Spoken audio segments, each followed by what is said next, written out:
Olá, pessoal! Vamos falar hoje um pouquinho sobre a cirrose hepática, né? É um importante agravo aí, uma importante doença que acomete grande parte das pessoas no Brasil, tá? Então, aqui tem uma pequena revisão da anatomia hepática. Então, aqui o lobo esquerdo do fígado e o direito, né? Então, o direito um pouco maior, o lobo posterior, o lobo quadrado, artéria hepática, que tá aqui, né? A veia cava inferior, que tem a função de fazer a drenagem de todo o sangue ali, né? Do fígado, né? De uma forma geral do fígado, mas de todos os órgãos abdominais, fazendo o retorno venoso para o coração. A veia porta, que é essa daqui, né? Que também faz essa drenagem. A vesícula biliar, o ducto hepático, né? Então, só para a gente dar uma revisadinha. Em relação à fisiologia, só para a gente lembrar de algumas funções do fígado. Por que é importante lembrar essas funções? Muitos dos sintomas da cirrose, eles vão estar muito ligados a essas funções. Então, primeira função é formar e excretar a bile, né? Segunda, sintetizar os fatores de coagulação. Então, vocês vão ver lá mais para frente, um dos sintomas pode ser o sangramento, justamente porque a pessoa pode não conseguir sintetizar os fatores para coagular o sangue, tá? Controle da glicemia, então vamos também tendo um insight aqui do que pode ocorrer de sinais e sintomas da cirrose, né? Se eu não tenho um bom controle glicêmico, eu vou ter bastante alteração na glicemia, tá? Armazenamento de vitaminas e minerais, então com esse órgão doente, também, por mais que essa pessoa faça a ingestão da alimentação, talvez ela não consiga fazer o armazenamento do que ela precisa, né, dos nutrientes. Síntese de proteínas. Então, a gente precisa das proteínas para uma série, né, para o metabolismo do nosso corpo. Então, quando esse órgão entra em colapso, realmente a síntese proteica fica prejudicada. Formação de corpos cetônicos, né, que fazem o transporte da nossa energia. Então, aí também vai vir fadiga, né? Metabolismo das lipoproteínas e do colesterol, transformação e catabolismo de vários hormônios e transformação e excreção de medicamentos, tá? Então, aqui, medicamentos. Então, esse é um outro ponto que a gente vai conversar. Muitas vezes a pessoa, ela recebe medicações, mas ela não consegue metabolizar a dose total dessa medicação, ok? Então, conceituando, né, a cirrose é uma doença crônica do fígado. E o que acontece com esse fígado? Uma alteração na estrutura do órgão. Então, realmente, ele vai degenerando, certo? E essa degeneração é prejudicial à função hepática. Quais são as funções hepáticas? Aquelas que nós falamos no slide anterior, né? Sendo assim, a cirrose, pessoal, ela é considerada o estágio final de todas as doenças que podem acometer o fígado, né, que não sejam tratadas ou que não tenham cura, ok? O fígado, esse tecido hepático vai sendo substituído por uma fibrose, ok? Então, a cirrose é a 9ª causa de morte nos Estados Unidos, a 10ª causa aqui no Brasil, né? E de 4 a 5% representa a morte, né, de indivíduos por cirrose numa faixa etária produtiva ainda, ó, de 45 a 54 anos. Isso também está muito ligado ao álcool, né, ao etilismo, ok? E é mais frequente em homens. Causas, então, quais as principais causas de cirrose? Então, eu coloquei aqui em destaque em amarelo, né, o álcool, então, o etilismo, as hepatites B ou C de forma crônica, né, que vai afetando ali o parênquima hepático, a hemocromatose, que é uma doença onde há o acúmulo de ferro nos tecidos, então é importante, né, fazer a dosagem do ferro, e a cirrose da vesícula biliar também, tá? É claro, tem várias outras causas, por abuso de drogas, abuso de medicamentos, né, algumas doenças que fazem insuficiência hepática, mas fatores de risco também, obesidade, diabéticos e hipertrigliceridemia, né, alto, ok? Causas mais raras, hepatite crônica autoimune, quando a própria pessoa começa a agredir, né, o seu fígado. Algumas doenças genéticas, como a fibrose cística, sugiro a vocês que leiam também um pouco sobre essa doença, né, a fibrose cística. A plaquetopenia e algumas infecções podem levar também à insuficiência hepática, né? Descrevendo aqui também a sepse, tá? E a causa cardiogênica, né? Quando a gente falou na aula de insuficiência cardíaca, né? Não há uma boa drenagem do sangue, principalmente do lado direito, esse sangue fica parado ali no fígado, prejudicando o funcionamento do órgão, ok? Então, essas são algumas causas. Então, aqui tem uma foto, né, do parênquima hepático já bem fibrosado, bem comprometido. Então, a gente falou muitas aulas sobre essa pressão, né, a pressão osmótica ou coloide osmótica que regula a entrada de líquidos, né, e teria a pressão hidrostática que controla a saída. Então, ó, a pressão osmótica, ela se opõe à hidrostática. Eu acho que isso a gente falou já em várias aulas, né? Osmótica entrada, hidrostática saída. Então, é gerada pelas proteínas do plasma. Olha que difícil. Se é o fígado responsável pela síntese dessas proteínas, que regula essa pressão, sem essas proteínas, vocês podem imaginar o que vai acontecer com essas pressões. Elas vão ficar desregulada, certo? No plasma ali, especialmente a albumina e as globulinas. Então, muitas vezes as pessoas elas precisam até receber infusão dessas proteínas, né? Da albumina para continuar metabolismos, processos metabólicos básicos, né? Para vocês entenderem a gravidade dessa doença também, tá? Sem o equilíbrio das pressões hidrostática e osmótica, a gente tem uma série de danos no organismo como um todo. Okay? Então, ó, como as proteínas plasmáticas geralmente não conseguem atravessar a parede dos capilares, né, porque elas são moléculas muito grandes, elas exercem uma pressão muito significativa sobre os íons e sobre a água em direção ao sangue. Então, elas vão equilibrando parcialmente a quantidade de líquido que entra e que sai. Então, essas proteínas, elas são essenciais, né, para o controle da pressão hidrostática e osmótica. Sem elas, realmente há um desequilíbrio no nosso organismo, ok? Então, sinais e sintomas, vocês vão ver que muitos sinais e sintomas estão ligados às funções hepáticas, né? Então, ó, com a cirrose, há uma redução da síntese da albumina. Então, como eu falei, às vezes as pessoas têm que internar até para receber infusão de albumina, né?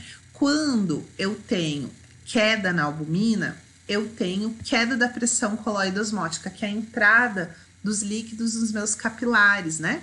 Com esse desequilíbrio das pressões, eu tenho extravasamento de líquido para o peritônio. Por isso que é comum a gente ver pessoas com cirrose, com essa condição aqui, ó, a ascite, né? Então, por que ocorre a ascite? Baixa a produção de albumina, que é uma proteína responsável pelo controle da pressão coloide osmótica. Essa pressão, ela cai e os líquidos, eles extravasam. Eu passo a ter descontrole, né, dos líquidos no meu corpo. Eles vão extravasar para o peritônio, então, fazendo a ascite. Essa ascite, pessoal, é a barriga d'água, né, o acúmulo de líquido ali no peritônio. Tem um sinal no exame físico que nós utilizamos para a detecção da ascite, que é o sinal de piparote. Não sei se vocês vão se lembrar. Então, nós posicionamos as duas mãos no abdômen do paciente. Tem que ter uma terceira pessoa para fazer uma pressão aqui no abdômen, né? Colocar a mão pressionando e a outra pessoa vai segurar num lado do abdômen e no outro. E vai fazer esse movimento aqui, né? Com esse movimento, se houver ascite, se houver o líquido, vai fazer uma onda. E eu vou sentir essa onda aqui batendo, né? Então, eu vou fazer o sinal e a pessoa vai estar pressionando aqui em cima, vai fazer como se fosse uma onda e eu vou sentir esse líquido, tá? Esse líquido, pessoal, ele vai fazer uma hipertensão lá na veia porta, que foi aquela que eu mostrei no início da aula. E aí, pessoal, vai aumentar a circulação colateral ali no abdômen e vai gerar um sinal que a gente sempre pode observar no abdômen desses pacientes, que é, a gente fala até a cabeça de medusa. Quando a gente olha para o abdômen, a gente vê veias muito salientes, identificando, né, demonstrando essa congestão do sangue, né, em circular ali no abdômen, essa hipertensão portal, certo? Esse aumento da circulação colateral no abdômen vai fazer também o líquido extravasar no peritônio e vai aumentar o débito cardíaco, tá? Então a pessoa vai ter dificuldade para respirar, vai ficar muito fadigada, né? Então, assim, dando uma dica já, né? Um diagnóstico de enfermagem que a gente pode utilizar nesse caso seria o débito cardíaco alterado, né? Débito cardíaco diminuído, tá? Quer dizer, vai aumentar o débito cardíaco, sinalizando que o débito cardíaco vai aumentar para dar conta e, na sequência, ele vai acabar diminuindo, né? Porque ele não vai dar conta dessa sobrecarga, tá bom? Além disso, pessoal, a ascite, ela vai provocar uma redução no fluxo venoso dos rins. Então, todo o sangue que deveria estar circulando vai ficar meio paralisado ali e vai sobrecarregar outros órgãos. Então, esse fluxo venoso reduzido para os rins ativa, né, o sistema renina-angiotensina, que controla o volume de líquido extracelular e a pressão arterial. Então, a pessoa vai ter um desequilíbrio bem grande na pressão arterial. Então, aqui é outro diagnóstico que nós podemos encontrar, ok? Além disso, pessoal, a gente vai ter a esplenomegalia, que é o aumento do baço, né, que fica do outro lado, ali do lado esquerdo. Então, ó, porque também, tudo por causa daquela congestão do sangue venoso ali na veia porta, tá? Ó, desvio do retorno venoso via sistema porta para circulação colateral. Então, vai acumular o sangue na região do abdômen, vai acumular sangue no baço, esse órgão vai aumentar. Como que a gente faz para fazer o exame físico do baço e do fígado? A gente vai colocar as mãos em garra, bem abaixo do rebordo costal, vai pedir para a pessoa inspirar profundamente e vai colocar a garra ali, nossas mãos em garra, né? E quando ela soltar o ar, a gente vai verificar se sente algum órgão descendo ali. Não é para eu sentir, tá? Esses órgãos, eles estão atrás ali das costelas. Se eu sinto, né, esse órgão descendo, eu marco aonde eu senti e eu meço a medida que deu desse ponto até o rebordo costal. Então, eu posso fazer um registro assim, esplenomegalia, com esplenomegalia palpável a 5 centímetros do rebordo costal. O que isso quer dizer? Que além de estar aumentado esse baço, eu senti 5 centímetros além do rebordo costal, além do que eu deveria sentir.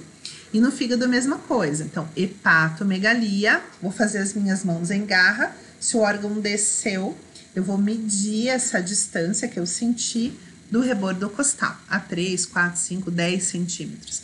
Tem pessoas que, vendo o abdômen, eu já consigo visualizar a hepatomegalia, aquele aumento ali na região, tá?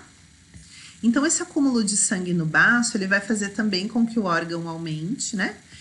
E vai começar uma destruição de células sanguíneas. Então, essa pessoa vai ter anemia e plaquetopenia. Lembra que a gente falou que uma das funções do fígado, né, é ativar ali os sistemas de coagulação. Então, isso vai ser prejudicado por essa razão, tá? A anemia dá dispneia, fadiga, falta de ar, visão turva, queda no apetite, né? E plaquetopenia, o sangramento, tá? Então, a destruição das hemácias faz obstrução dos canais biliares e também acumula bilirrubina na pele. Então, a pessoa vai ficar com aquela cor amarela. Então, a gente também tem que observar isso no exame físico, né? A gente vai observar as escleras amarelas, a gente vai observar a pele amarela, a urina. Muitas vezes ela sai também cor de Coca-Cola, que quando a gente coloca, pinga uma gota de urina em um papel ou um pano branco, você vê uma cor laranja, né? Mas quando eu olho na bolsa, ela tem uma cor de Coca-Cola, que a gente chama xantocrômica, ok? Então, essa icterícia, esse amarelão, né? Vai causar também prurido, porque essa bilirrubina acumula. Então, um cuidado muito importante de enfermagem é prescrever hidratação, preferencialmente com loções ou emolientes, né? Cremes de consistência bem fluida para não aumentar ainda mais o prurido do indivíduo, né? E o médico vai prescrever também medicações, tá? Então, o exame da pele é bem importante por causa disso, tá? Então, aqui tem alguns sinais clínicos e sintomas, né? Acolia fecal, colúria, que é essa urina, né? Como eu falei para vocês, o prurido, inapetência, então o indivíduo não vai ter fome, sangramento, pode ser via oral, via nasal, via retal, urinária ou interno, né? Alterações neurológicas, então, delírio, teve um grupo até no seminário que apresentou um trabalho muito bom sobre encefalopatia hepática, vai acumulando amônia, né? Então, o exame do nível de consciência é fundamental. A anemia, a neutropenia, então, neutropenia a gente considera quando no hemograma tem neutrófilos abaixo de 1000, né? Paciente com a imunodeprimido, com a defesa baixa. E plaquetopenia, tá? Diminuição de peso e os shunts portosistêmicos, que é a cabeça de medusa, como eu falei para vocês, né? Vamos ver, ó, aqui tá a foto, né? Isso são os vasos, a rede venosa do abdômen ingurgitada, cheia de sangue, representando a hipertensão lá da veia porta, né? Evidenciando que esse sangue não está conseguindo circular pelo fígado ali, pela insuficiência do órgão, né? Então, isso vai ter um prejuízo no organismo de forma sistêmica, ok? E associado à ascite, é claro, né? Então, aqui, exames laboratoriais, esses exames são sempre solicitados para pacientes graves, né? Mas dentre eles que tem cirrose, as aminotransferases, que é a TGO, TGP, né? Desidrogenase lática, que são as provas de função hepática. Os testes para avaliar o fluxo da bile, né? Como a gente viu, na cirrose fica prejudicado. Então, é a fosfatase alcalina, a gama-glutamiltransferase e a bilirrubina, tá? E outros exames, como a gente viu que o fígado é responsável também pela coagulação, então os fatores de coagulação e a albumina, né? Para ver se precisa repor a albumina, ok? O líquido acítico também pode ser retirado para avaliação. Então, nesse líquido, também o médico pode avaliar tanto infecções, né, presença de bactérias, como proteínas, a albumina. A tendência é que esse líquido tenha um monte de proteína, um monte de albumina, a pessoa vai perdendo, né? E os exames de imagem, a endoscopia, né, ressonância, tomografia e até mesmo biópsia, tá? Para avaliar a função ali do órgão, né? Tratamento, então não tem um tratamento específico, né? Mas teria que avaliar a doença que causou a cirrose para tentar tratar a progressão, certo? Mas se não houver tratamento, vai se aliviar, fazer controle desses sintomas, tá? E claro, a pessoa pode ir para transplante em alguns casos. O que a pessoa pode apresentar também, pessoal? Varizes esofágicas, né? Então, os vasos do esôfago, eles podem sangrar, tá? Então, essa também é uma ocorrência que pode ter, né?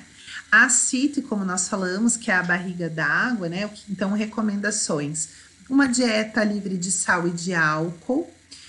Fazer uso dos diuréticos para tentar um pouco liberar esse líquido. Mas, em alguns casos, é necessário fazer a paracentese. Então, paracentese é um procedimento realizado pelo médico. Vocês podem pegar até assistir vários vídeos que tem sobre paracentese na internet. Nós preparamos uma bandeja e auxiliamos ele nesse procedimento. Então, é um catéter, um abocate, né? Que é utilizado bem calibroso, normalmente 18. E ele vai fazer uma anestesia local e uma antisepsia da área e vai fazer a punção. E nós vamos conectar um equipo nesse abocate para fazer a drenagem de todo esse líquido em um frasco, tá? Nosso papel é zelar pela integridade ali do catéter até terminar o procedimento e fazer a drenagem do líquido. Quando o médico faz a paracentese, a gente tem que perguntar sempre se ele quer que retire uma quantidade fixa e pare a retirada ou se ele quer que se retire o líquido até parar de pingar. Tem pacientes que se retira 3, 4, 5 litros e ainda continua saindo. Então, se você retira tudo de uma vez, há um desequilíbrio muito grande nas pressões e a pessoa pode passar mal. Então, por isso que é ideal ter uma ideia, né, do quanto de líquido que se pretende tirar, tá? Ou se não souber a quantidade de líquido, tem alguns casos que não sai tanto líquido assim, tá? Sempre perguntar essa questão, tá? Cuidados durante a paracentese. Então, verificar a cor da pele, a face, né, os sinais vitais, porque pode ocorrer, tá tirando líquido, né? Então pode ocorrer um desequilíbrio entre as pressões, tá? Vigiar a saída do líquido, né? Ver se está pingando. Após a punção, fazer um curativo bem compressivo no local, verificar os sinais vitais e comprimir bem o local para parar de sair o líquido, ok?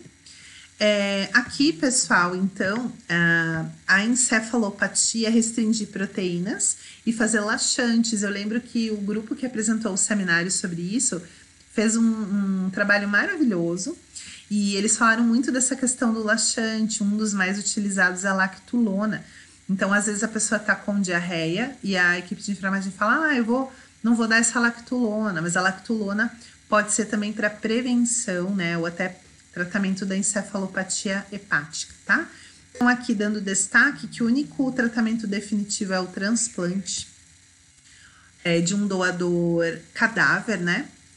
Ou parte do órgão, no caso de transplante intervivos. No entanto, algumas condições clínicas vão ser impeditivas para transplante, tá? Até idade, né? E status de performance da pessoa, ok? Então, prognóstico, pessoal, a gente já falou até na aula de cuidados paliativos, isso é muito importante, né? A gente avaliar o estágio da doença para pensar no prognóstico. Então, a gente tem aqui 4 estágios. 1 e 2 se considera uma cirrose compensada e 3 e 4 descompensada. 1 e 2, então, não tem varizes no esôfago e não tem ascite, tá? Isso representa uma mortalidade de 1%. Quando tem já varizes esofagianas e não tem ascite, a mortalidade já sobe um pouquinho para 3,4. No estágio 3 tem os dois. Tem ascite e tem varizes esofagianas, a mortalidade aumenta para 20%. No estágio 4 já tem hemorragia devido às varizes esofagianas e ascite, e a mortalidade aumenta para 57%. Então, se eu tô cuidando de alguém que tem as duas coisas, né? Tem ascite, tem as varizes esofagianas, eu sei que ela tá numa fase mais grave da doença. E se ela já tá tendo sangramentos, mais grave ainda, tá? Então, aqui tem uma classificação de prognóstico baseando-se em parâmetros clínicos. Lembra que nós sempre temos que saber a história da pessoa, a história da doença, correlacionar isso com os sinais clínicos para verificar se essa pessoa está numa fase mais grave, mais avançada, mais perto do final da vida, tá? Então, aqui tem graus, né? 1, 2 e 3, com pontuações, ó. Eu vou ver se a pessoa tem encefalopatia, eu vou ver se ela tem ascite, eu vou ver o tempo de protrombina, eu vou ver isso nos exames, né? Albumina, o valor dos exames e o valor da bilirrubina. Diante disso, né, ela vai ser classificada ali em A, B ou C. Lembrando que quanto mais pontos, né, a gente vai ter mais gravidade da doença, pior prognóstico. E aqui, pessoal, o processo de enfermagem, né, que a gente tem que fazer para essas pessoas, que vai ser o tema do nosso exercício. Então, nós temos que fazer uma boa investigação. Então, eu quero que vocês, no exercício, escrevam para mim o que eu tenho que observar no exame físico de uma pessoa com cirrose, aí no histórico, o que eu tenho que perguntar para ela. Nos diagnósticos, quais diagnósticos que eu posso encontrar, metas, né? O que eu posso ter de metas, as minhas intervenções e como eu vou fazer para avaliar o paciente. Aqui nos slides, continuando a aula, tem vários mecanismos que vocês podem utilizar na leitura ali para identificarem o processo de enfermagem a essas pessoas, ok? Muito obrigada.